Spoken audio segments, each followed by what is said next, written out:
भूर्भुवः स्वः तत्सवितुर्वरेण्यं भर्गो देवस्य धीमहि धियो यो नः प्रचोदयात्।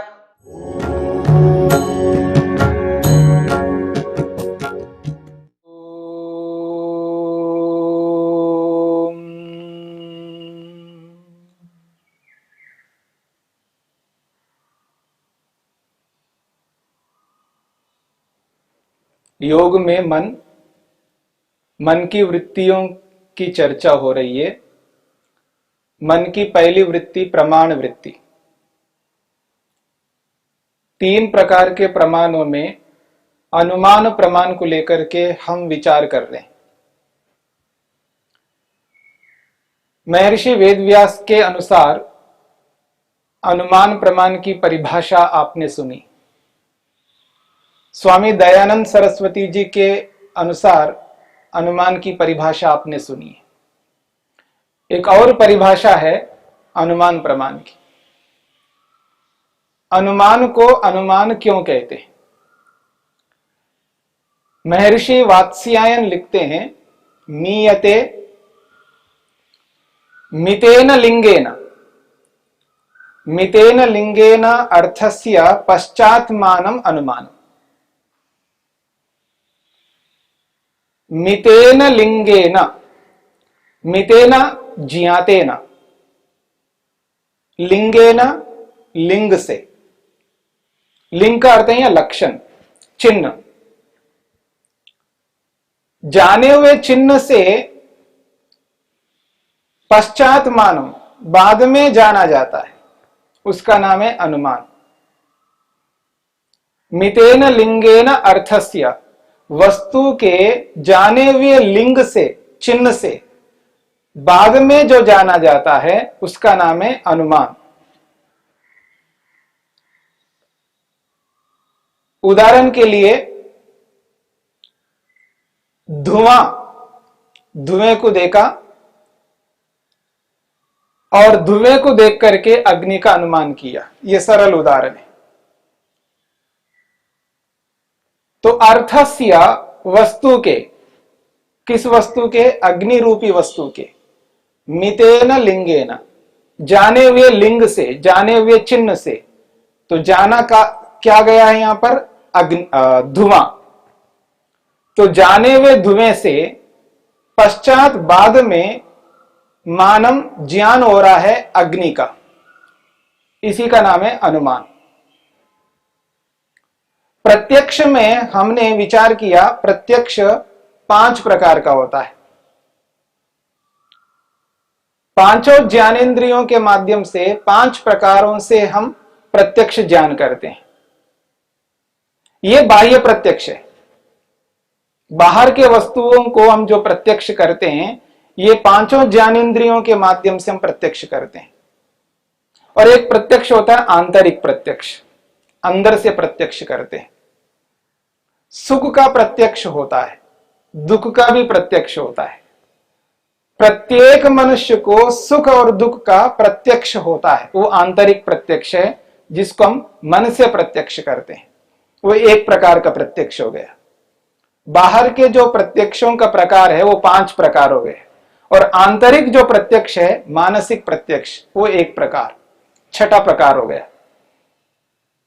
एक आत्मा का भी प्रत्यक्ष होता है। इन 6 प्रत्यक्षों के अतिरिक्त, इन 6 प्रकार के प्रत्यक्षों के अतिरिक्त एक आत्मा का प्रत्यक्ष होता है, वो 7वां प्रत्यक्ष मान लीजिएगा। जिस प्रकार से प्रत्यक्ष के प्रकार हैं, वैसे ही अनुमान प्रमाण के भी प्रकार हैं। और अनुमान प्रमाण के जो प्रकार हैं वो मुख्य रूप से 3 प्रकार हैं, और उन तीनों प्रकारों के 2-2 भेद कर दिया जाए तो 6 प्रकार हो जाते हैं। अनुमान प्रमाण के भी 6 प्रकार हैं। पहला प्रकार है पूर्ववत, और दूसरा प्रकार है शेषवत, और तीसरा प्रकार है सामान्यतो दृष्ट। ये 3 प्रकार हो गए।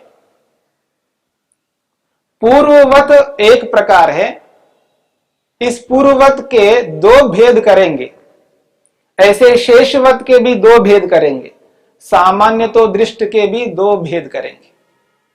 तो इस प्रकार से 6 प्रकार हो जाते हैं। पहला प्रकार है पूर्ववत। पूर्ववत, तो यहां पर पूर्ववत का मतलब है कारणवत। कारण को देख करके कार्य का अनुमान होता है। कारणों को देख करके व्यक्ति को कार्य का अनुमान हो जाता है। बहुत सरल है। कहीं आप आ रहे हैं, जा रहे हैं, तो आप देखेंगे कहीं पर कंकर पड़ा हुआ है, ईंटें भी विद्यमान है, वहां पर ईंटें भी हैं, सरिया भी है, सीमेंट भी है, और चहल पहल भी हो रहा है वहां पर मिस्त्री का। तो ये सब कारण है। कंकर है, मिट्टी है, सीमेंट है, ईंटें हैं, और उनको ला रहे, ले जा रहे हैं, मिला रहे हैं, ये सब कर रहे हैं। कारणों को देखने से पता लगेगा कि कार्य, तो कारणों को देख करके कार्य का हम अनुमान करते हैं कि मकान बन रहा है, ये कोई चीज बनाया जा रही है, किसी चीज को बना रहे, तो कारणों को देख करके कार्य का अनुमान होता है। इसको कहते हैं पूर्ववत। और दूसरा प्रकार है शेषवत। शेष का अर्थ होता है बचा हुआ। तो शेष को देख करके, बचे हुए को देख करके, जो दिखाई नहीं दे रहा है उसका अनुमान हम करते हैं। पहले वाले उदाहरण में कारणों को देख करके कार्य का अनुमान किया। अब जो बचा हुआ यानी शेष है, जो दिख रहा है, यानी कार्य, कार्य को देख करके कारणों का भी अनुमान होता है। मकान को देखने से अनुमान हम यही करेंगे, इसके कारण ये हैं। तो कार्य को देख करके कारणों का अनुमान होता है, और कारणों को देख करके कार्य का अनुमान होता है। ये 2 प्रकार हो गए। मकान को देखा तो उसके कारणों का अनुमान हो गया। ये कपड़े को देखा, इसके कारणों का अनुमान हो जाता है। कुर्सी को देखा, उसके ये कार्य है, उसके कारणों का अनुमान हो जाएगा। ऐसे कितने भी उदाहरण बन सकते हैं। जहां जहां कार्यों को हमने देखा, वहां वहां उनके कारणों का अनुमान होता है, और जहां जहां कारणों को देख लिया, वहां वहां कार्य का अनुमान होता है। बहुत व्यापक है ये। तीसरा प्रकार है सामान्य तो दृष्ट। सामान्य तो दृष्ट, सामान्य का मतलब है समान रूप से, दृष्ट का मतलब देखा जाता है। समान रूप से जिसको हम देखते हैं उससे भी हमको पता लगता है, और वो समान रूप से सबके अंदर वो दिखाई देगा। जिसका हम अनुमान कर रहे हैं वो सबके अंदर वो विद्यमान होगा, वो समान रूप से सभी वस्तुओं में विद्यमान होगा। जैसे गति, मुझ में गति है, आप मेरे को देख रहे हैं, लेकिन मेरे में जो स्थित गति है वो आपको नहीं दिखाई देगी। इसलिए मैं यहां आया हूं तो चल करके आया हूं। मेरे को तो आप देख रहे हैं, लेकिन मेरी गति को आपने नहीं देखा। मेरे को देख करके मेरी गति का आप अनुभव करेंगे। और ये जो गति है आप सब में विद्यमान है, समान रूप से आप सबके अंदर विद्यमान है। इसको कहते हैं सामान्य तो दृष्ट। किसी व्यक्ति को हमने अजमेर में देखा, और उसी व्यक्ति को दिल्ली में देखा, फिर कभी उसी व्यक्ति को बेंगलुरु में देखा, उसी व्यक्ति को कभी हैदराबाद में देखा। एक ही व्यक्ति है और अलग अलग स्थानों में उसको हमने देखा, उससे हमको अनुमान होगा उस व्यक्ति के अंदर गति है। गति को हमने नहीं देखा, यानी चल करके जाते हुए व्यक्ति को हमने नहीं देखा, उस गति का अनुमान हम करेंगे। और ये गति सभी चलायमान पदार्थों में विद्यमान है। तो समान रूप से चलायमान सभी पदार्थों में जो विद्यमान है उसका अनुमान हम कर लेते हैं। इसको कहते हैं सामान्यतो दृष्ट। तो ये 3 प्रकार का अनुमान है। अब इन तीनों प्रकारों को भिन्न रूप में हम यदि देखेंगे तो एक अलग ही अर्थ निकल के आएगा। पूर्ववत, पूर्ववत का अर्थ होगा पहले के समान। पूर्ववत का एक अर्थ हमने किया था कारण के अनुसार, कारणों को देख करके कार्य का अनुमान होता है। अब यहां पूर्ववत का अर्थ है पहले के समान। पूर्ववत का अर्थ है पहले के समान। पहले हमने 2 चीजों को प्रत्यक्ष देखा। आप आज जो जिसको हम देखना चाह रहे हैं उसको प्रत्यक्ष नहीं देख पाएंगे, उसका अनुमान करेंगे। और जिसका हम अनुमान करेंगे उसको हमने पहले देखा पूर्व के समान। पाकशाला में हम जाते हैं और देखा अग्नि जल रही है और धुआं भी निकल रहा है। धुएं को भी देखा और अग्नि को भी देखा, इन दोनों को देखा हमने पहले। और आज हम सामने देख रहे हैं तो धुआं निकलता हुआ आ रहा है। धुआं निकलता हुआ आ रहा है तो उस धुएं को केवल देखा हमने, अब अग्नि दिखाई नहीं दे रही। फिर उस धुएं को देख करके अग्नि का अनुमान करेंगे। ये पूर्ववत है, पहले के समान। तो जिन जिन पदार्थों को हमने पहले देखा है उनको आज हम अनुमान करेंगे तो उसमें एक प्रत्यक्ष होगा, एक अप्रत्यक्ष होगा। पहले जिन 2 प्रत्यक्ष पदार्थों को साक्षात हमने देखा उन्हीं चीजों को आज हम देखना चाहते हैं तो वो प्रत्यक्ष नहीं है, लेकिन एक प्रत्यक्ष एक अप्रत्यक्ष है। तो पूर्व के समान जब हम इसको देखेंगे तो अनुमान हो जाएगा, हाँ ये जो धुआं निकल रहा है इसका मतलब है इसके पीछे अग्नि है। जैसे पहले मैंने देखा, पहले जब मैंने देखा तो अग्नि भी वहां थी और धुआं भी था। अब केवल धुआं दिखाई दे रहा है तो ये जो धुआं है बिना अग्नि के नहीं हो सकता। तो पहले के समान ये है, इसलिए यहां पर अनुमान हो रहा है। इसका नाम है पूर्ववत। और शेषवत, शेषवत का अर्थ हमने किया था कार्य को देख करके कारणों का अनुमान होता है। कार्य को देख करके कारणों का अनुमान होता। अब हम अनुमान करेंगे दूसरे ढंग से। शेषवत का मतलब है जो बच गया है बस। इस हॉल के अंदर 5 लोग हैं, मान लीजिएगा सब निकल के गए, बाहर गए, 5 लोग हैं इस हॉल के अंदर और वो बैठ करके बातचीत कर रहे हैं। बातचीत करते करते उनमें से एक ने चिल्लाया बहुत जोर से और बाहर जो अधिकारी व्यक्ति है उनको सुनाई दिया बहुत जोर से जब चिल्लाए। तो वो अंदर आकर के एक से पूछा आपने ऐसा चिल्लाया? तो उसने मना कर दिया। दूसरे से पूछा, उसने भी मना किया। तीसरे से पूछा, उसने भी मना किया। चौथे से पूछा, उसने भी मना किया। 5वें से पूछने की आवश्यकता नहीं है, जो बचा है वही है। हमने नहीं देखा चिल्लाते हुए उसको, हमने नहीं देखा चिल्लाते हुए, लेकिन शेषवत जो बचा है वही उसने चिल्लाया। यानी शब्द को तो हमने सुना है, शब्द तो प्रत्यक्ष है हमको, क्योंकि कानों से हमने प्रत्यक्ष किया। प्रत्यक्ष से अप्रत्यक्ष का अनुमान कर रहे हैं हम लोग।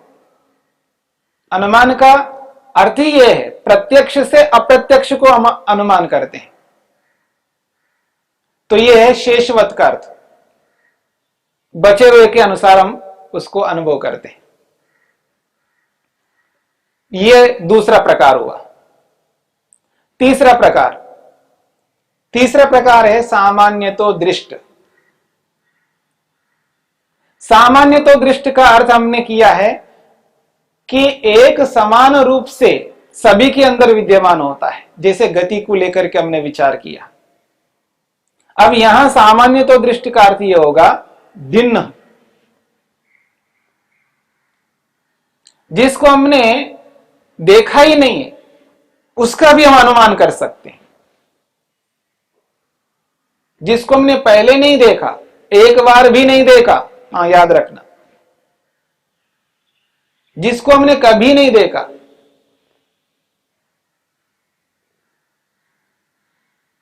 अग्नि को तो देखा है, यहां पर जिसको कभी हमने नहीं देखा उसका भी अनुमान कर सकते हैं। पर शर्त यह है किसी और को आपने जरूर देखा होगा, उसके आधार पर इसको हम अनुभव करेंगे। उदाहरण के लिए आत्मा है, आत्मा को हमने कभी पहले देखा ही नहीं,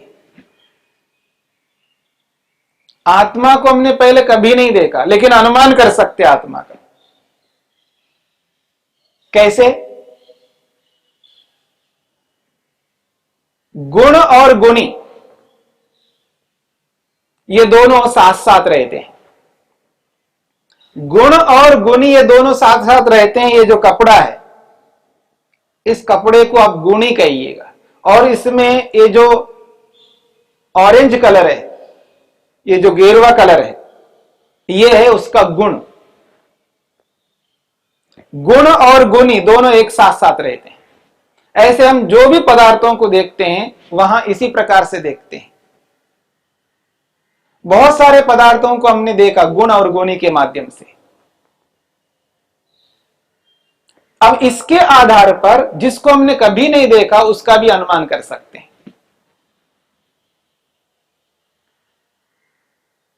किसी व्यक्ति में इच्छा दिखाई दे रही है आपको, वो इच्छा कर रहा है, तो समझ लेना वहां आत्मा है, क्योंकि इच्छा एक गुण है और वो गुण जिसमें रहता है वो गुणी है।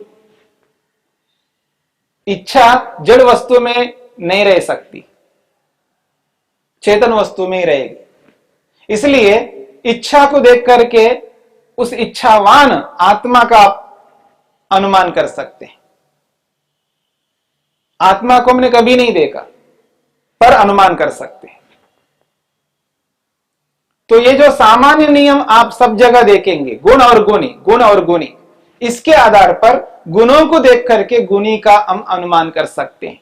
इस प्रकार से 6 प्रकारों से हम अनुमान करते हैं, और ये बहुत व्यापक है। प्रत्यक्ष से इसका क्षेत्र बहुत व्यापक है। कितना व्यापक है इस पर भी हम विचार करेंगे।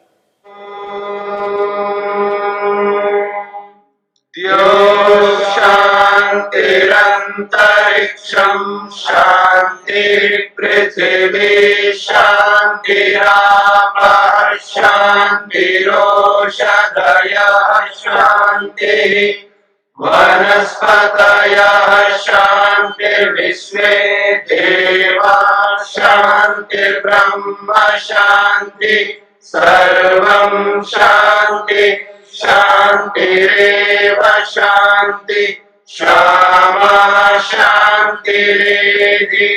ओम शांति शांति शांति।